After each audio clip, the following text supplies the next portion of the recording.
যদি মন খুলে হাসতে চান তাহলে এই ভিডিওটা শেষ পর্যন্ত দেখে যান। একটা ছাত্র স্যারকে বলল, স্যার একটা প্রশ্ন করতে পারি? তখন স্যার বলল, হ্যাঁ কর। তখন ছাত্র বলল, স্যার আপনি একটা আস্ত হাতিকে কিভাবে ফ্রিজে রাখবেন? তখন স্যার বলল, জানি না। তখন ছাত্র বলল, খুবই সহজ স্যার, আপনি আগে ফ্রিজটা খুলবেন, তারপর আস্তে করে সাবধানে হাতিটাকে ফ্রিজে ঢুকাবেন। স্যার আর একটা প্রশ্ন। তখন স্যার বলল, কি? তখন ছাত্র বলল, স্যার এবার বলেন তো আপনি একটা আস্ত গাধাকে কিভাবে ফ্রিজে রাখবেন? তখন স্যার বলল, খুবই সহজ, ফ্রিজটা খুলবো আর গাধাটাকে রেখে দিব। তখন ছাত্র বলল, হয় নাই স্যার, আগে আপনি হাতিটাকে বের করবেন, তারপর গাধাটাকে ভিতরে ঢুকাবেন।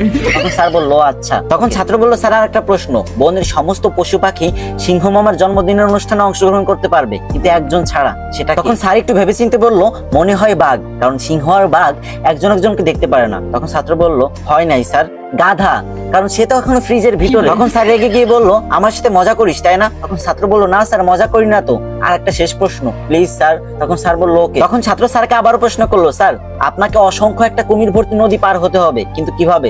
তখন স্যার বলল, এটা কোনো অবস্থাতেই সম্ভব না, তবে বড় একটা লোহার নৌকো হলে পার হওয়া যেতে পারে। তখন ছাত্র বলল, হয় নাই স্যার, আপনি খুব সহজেই সাঁতরের নদী পার হয়ে যেতে পারেন, কারণ কুমিরগুলোতে সিংহ মামার জন্মদিনে গিয়েছে।